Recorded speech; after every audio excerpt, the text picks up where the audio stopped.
राज्य में जारी सियासी तपीस के बीच 31 जनवरी को सीएम हेमंत सोरेन का ईडी कार्यालय पहुंचने की खबर आई है।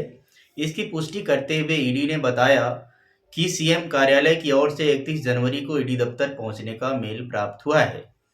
यहां बता दें कि पिछली पूछताछ के बाद ईडी की ओर से सीएम हेमंत को एक बार फिर से 27 जनवरी से 31 जनवरी के बीच में किसी भी दिन का निर्धारण करने का पत्र भेजा गया था, ताकि उनके साथ आगे की पूछताछ की जा सके। लेकिन ईडी के इस पत्र के बाद सीएम हेमंत सोरेन की ओर से एक जवाब भेजते हुए मार्च महीने तक अपनी अति व्यस्तता का हवाला देते हुए ईडी कार्यालय आने में अपनी असमर्थता जताई गई थी।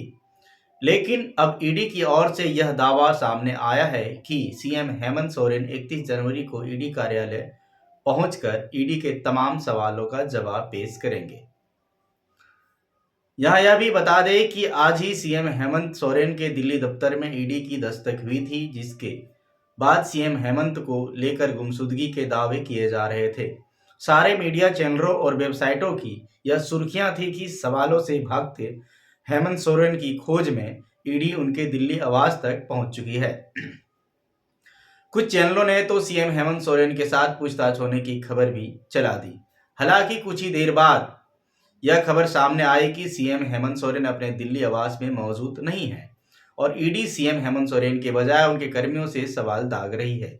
साथ ही आवास पर रखे गए कागजातों को खंगाला जा रहा है और इसके साथ ही सीएम हेमंत सोरेन कहाँ है, किस हालात में है, इसकी चर्चाओं ने जोर पकड़ लिया। सीएम हेमंत सोरेन को लेकर कई तरह के दावे किए जाने लगे। पूर्व सीएम बाबूलाल मरांडी ने अपने सोशल मीडिया पर लिखा था कि ईडी अधिकारियों के डर से मुख्यमंत्री हेमंत सोरेन जी के लापता होने की सूचना न्यूज चैनलों के माध्यम से प्राप्त हो रही है। अगर इस खबर में सत्यता है तो यह झारखंड के लिए संवैधानिक संकट की स्थिति है। महामहिम राज्यपाल से निवेदन है कि वो मामले का संज्ञान लेते हुए मुख्यमंत्री को तलब कर जांच एजेंसी से भागने का कारण पूछे।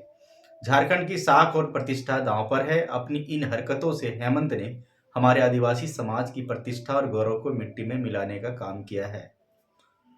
झारखंड डीजीपी ये जवाब दें कि मुख्यमंत्री हेमंत सोरेन का सुरक्षा प्रोटोकॉल तोड़कर रात को कैसे बाहर निकलकर भाग सकता है। सीएम की सुरक्षा में लगे कर्मियों को बर्खास्त करे और तत्काल मुख्यमंत्री हेमंत सोरेन जी को सुरक्षित रूप से हाजिर करे।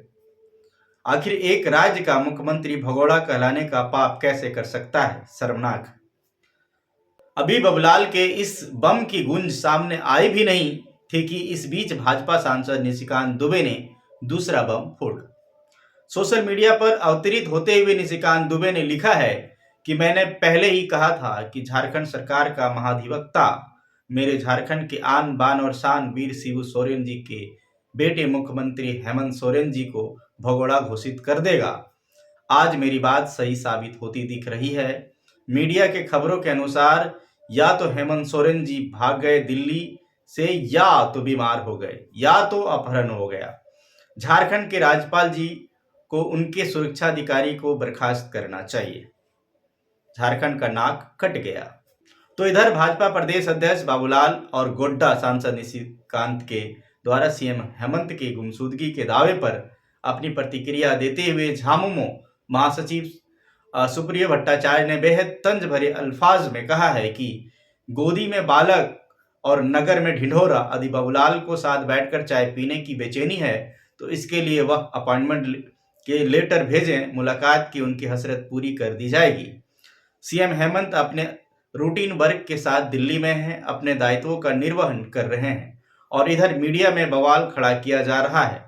साथ ही राज्यपाल के द्वारा राज्य में कानून व्यवस्था का सवाल खड़ा करते हुए सुप्रियो ने कहा है कि राज्यपाल को एक पार्टी के प्रवक्ता बनने के बजाय संवैधानिक प्रमुख के रूप में दायित्वों को निर्वहन करने में अपना समय लगाना चाहिए।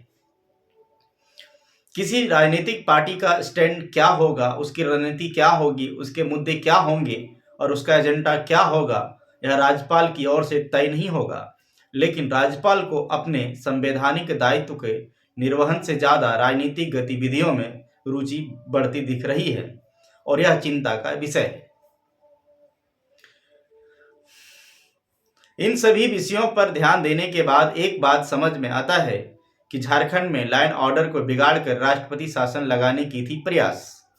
जाहिर है कि अगर हेमंत सोरेन को ऐसा कुछ होता है तो झामुमो के समर्थक बेकाबू हो जाते और लॉ एंड ऑर्डर की समस्या बढ़ जाती और मुख्यमंत्री हेमंत सोरेन लापता या गिरफ्तार का हवाला देते हुए राष्ट्रपति शासन लागू कर दिया जाता। हेमंत सोरेन को लापता, गिरफ्तार या राष्ट्रपति शासन लागू होने तक की बातों में कितनी सच्चाई है, कमेंट करके जरूर बताइएगा। मिलते हैं फिर अगली कड़ी में। जोहार।